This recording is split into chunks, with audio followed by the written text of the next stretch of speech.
It just got way worse for Team USA as they've had multiple injuries heading into Thursday night's final against Team Canada, and one of them could potentially be a long-term thing. Plus, Team USA has had a hidden gem on the team this entire time, and we're going to break it all down for you guys coming up on this episode of Hat-Trick HQ. But before we get into it, we got to say that 91% of you guys watching this video right now aren't subscribed to the channel. So if you're not subscribed, you want to stay up on the latest hockey content here on YouTube, make sure to go down below and hit that subscribe button. But Darius, we got to jump right into it because Team USA is feeling it right now as Charlie Mcavoy last night was reportedly admitted to Mass General Hospital with an upper body injury. He was held out of that game last night against Sweden, and it's looking like it could be a serious issue. As we all know, in the past, Charlie Mcavoy has dealt with shoulder issues. He had surgery back in 2022.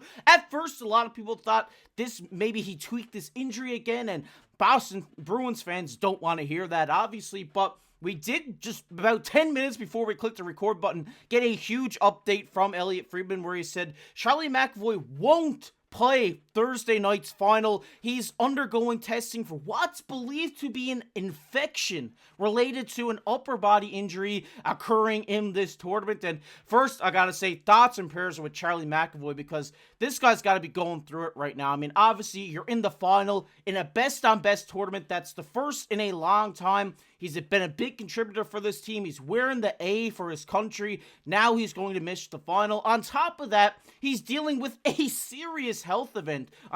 Best wishes to him, and I hope he gets better very soon, because you hate to see any player go down with injury, but feeling for him right now. But Darius, going into Thursday's final, missing Charlie Mcavoy, it's going to be tough to overcome for Team USA. Yeah, this has huge implications on the final now, and you said it best. First and foremost, I hope Charlie Mcavoy is okay. You never want to see a player go down with injury, especially something as complicated as this could be. So hopefully he comes out the other side, unscathed, and he heals up soon. And this has big implications for the Bruins as well in the rest of their season. What happens with Charlie Mcavoy now, right? So this could be very interesting. But again, hopefully he's all he gets healthy soon and everything's taken care of. But on terms of the tournament and on ice play, he was one of their most physical players this entire time. And when you see he's out with an upper body injury, you're thinking, you said it as well, maybe he tweaked something. And knowing his history and the fact that he's had problems with his shoulder and that he had shoulder surgery in the past just a couple of years ago, you're like, okay, maybe he tweaked something, they're keeping him out. It's a nothing game, right? It was a nothing game. Like Sweden they knew that they weren't going to the final, and Team USA was playing Chris Kreider and guys who've been scratched before and obviously didn't even have Hellebuck dress. So you're thinking that, right? But with this news, this changes everything for Team USA. He was one of their most physical players, one of their best defensemen. He's not going to be playing Thursday. And on top of that, and we'll get to it in a bit too, they're missing a lot of other guys as well, and they might play, right? We haven't had confirmation on that, but we do have confirmation on this, that Charlie McAvoy won't play. So again, hopefully he gets healthy soon. Hopefully it's nothing too serious, but he won't be playing Thursday. And I thought that he was probably one of their best defensemen, if not their best defenseman, just all-around game so far this tournament. Yeah, definitely. And he's a leader in the room too, right? He's wearing the A, and he's a big guy to be missing here. And obviously it's due to a serious issue, which we hope that he can recover from and get back at some point this season for the Boston Bruins. But right now, it's definitely got to suck for Team USA. And I know we talked before this tournament even started, we said there's always that risk in a best-on-best tournament of injury. And, we've seen it, I believe it was back in 2014 when John Tavares went down for Team Canada. And that's kind of seeming eerily similar to me now. And I hope it's not that serious. But, when there's always a tournament like that, there is risk, because it's not the NBA where they go out and they just have fun, like Sheldon Keefe would say. They go out there, they put their country's flag on, and they battle. We look at Team USA right now. Charlie McAvoy isn't the only guy that's dealing with something. Matthew Tkachuk is out with a precaution.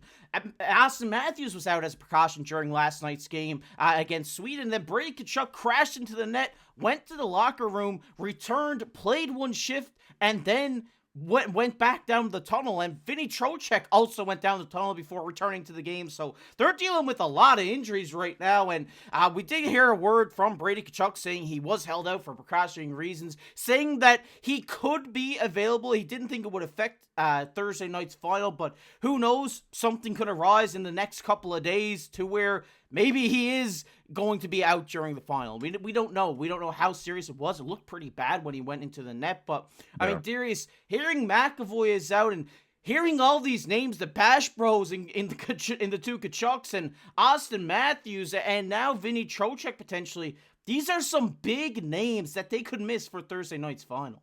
If you look down the list of injuries, there is cause for concern heading into Thursday. And this makes things very interesting in the second matchup of Canada versus the US because Canada is not really dealing with any injuries at this point, nothing we've heard of, right? So this could make things, again, very interesting heading into Thursday. And when you look at some of the injuries, Trocheck returned to the game. That was all good. Brady Tkachuk said he was held out as a precautionary reasons, right? That makes sense. It was a nothing game. You don't want to see him actually get hurt or tweak something even worse. So we might actually see him on Thursday. It doesn't seem like that's going to be a big issue.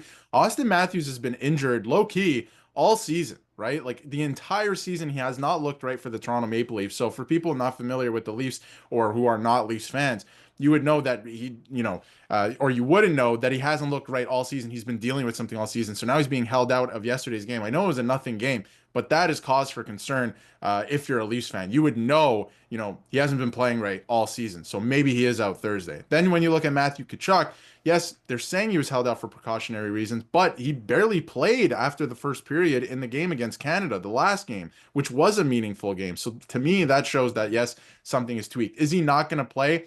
I doubt it. I mean, if these guys, unless they have broken bones or something like an infection, right, like Charlie McAvoy has, they're probably going to try and play in that game. But they're not 100% or even close to 100%. So I feel like that could, have a huge factor into who comes out with the victory on Thursday. Yeah, definitely. I mean, this is a big game, and it's the first final for a best-on-best nation tournament in a long time. And Yeah. like you said, guys are going to want to play this game, whether they're dealing with something or not. I know they still have the rest of the NHL season, but this means a lot to guys. This might be their first time ever wearing their national flag on their jersey for a best-on-best tournament. So guys are going to want to play this game. It's a big game, especially with, all the political stuff surrounding the Canada and US right now. This is going to be more than a hockey game, and guys are going to want to be a part of that. So they're going to go, if they, like you said, if it's not like an infection like McAvoy's dealing with, these guys are going to do their best to play in this tournament. Like you said, Auston Matthews, obviously being the captain of this team, he's going to want to be in there. Like you said, he hasn't looked like himself. He's hitting the side of the net. He's not picking the corners like he was last year. So it's been tough for Auston Matthews. And I think Team USA has something here, but they have made it work in the meantime, Darius, because if we look at their point leaders right now, one guy who surprised a lot of people is Zach Werenski. He was having a little bit of a down year in the NHL, but came into this tournament and has been on fire. He's tied right now in the tournament point lead with Sidney Crosby at 5 points, 5 assists for the guy, and we've seen a lot out of Werenski in this tournament. He's jumping up in the rush. We've seen him have a breakaway last night against Team Sweden. He has done a lot for this team, has worked the puck around in the offensive zone, leading to his 5 assists. And one guy that maybe a lot of people undervalued in this tournament for Team USA was Jake Guentzl. But he came in on fire like Jake Guentzl usually is, having 3 goals, 1 assist for 4 points. He's been on fire for this team, but Darius, looking at the point leaders here, I mean, a lot of the guys we just talked about aren't on there besides Matthew Tkachuk. Do you think they can get it done if these guys are held out of the lineup somehow? I do think that they could still get it done. It's going to be a tough game for Canada still. I mean, this is a very skilled lineup on the US side. And Jake Guentzl, like you just brought up, is probably one of the most underrated players in the league. Like, this guy is clutch. He brings it when it matters. Always, always. So, Yeah. again, people don't talk about him. And speaking of not talking about, I mean, I love tournaments like you brought up, like this, for that reason where, Zach Werenski is having a great season in Columbus, but he plays in Columbus. So if you're not a Blue Jackets fan, you might not see him all the time or regularly at all. So you wouldn't be familiar with that. So I love these tournaments because they bring players like that to the forefront. And you're like, hey, you know what? I heard of this guy before, but he is playing amazing. Like, for example, Thomas Harley the other night, who was called in place of Cale Makar. He is a great player and nobody even heard of him before because, he's playing in Dallas right now. And if you're not a Dallas Stars fan, maybe you don't watch him on a night-to-night basis, right? So I love this tournament for reasons like that. Not just this one, but any best on best tournament, even the World Juniors, right? Love it. But yeah, I think that the US, to get back to your initial question, I mean, I think the US can absolutely still get it done if they're dealing with all these injuries because they still have so many clutch performers and guys who can make a difference. But they're going to be in tough, right? Like, even if these guys do play and they're injured, they will be in tough. I think that is going to factor into it. But I do also feel on the other side of things, Canada is probably dealing with injuries too. I don't think any of these guys are 100% over the course of a season, right? They're probably playing through a bunch of stuff. So it's going to be interesting to see what happens Thursday because, like you mentioned, it's going to be a crazy game. I mean, we haven't seen a final like this since 2014. So there's a lot on the line right now. Yeah, it's going to be a fun game to watch. I think if you aren't even a hockey fan, you're going to tune into this game because it's going to be such a fun game to watch for both sides, whether win or lose. This game is going to be packed with stuff here in this game, whether it's a fight at the beginning, who knows, we might have 3 fights in 9 seconds again. We don't know at this point, but it's going to be interesting to see who does come out because obviously the States are losing a couple of guys here with injury, and like you said, I'm sure Canada is dealing with that on their side too, but Team USA could potentially go into this game with 11 forwards or potentially 10 forwards if these guys are still held out of the lineup and are dealing with something, but I don't anticipate that happening. I think these guys are going to play regardless of what's going on, but it's going to be a fun game to watch. Make sure to tune in Thursday night. We want to hear it down below in the comment section. Your score predictions for this Thursday night final. If you enjoyed this video, leave a like on the video. Subscribe to the channel. We're on the road for 12,000 subscribers here on the channel, but as always, I've been your host, KC, alongside my co-host, Darius. Keep your stick on the ice.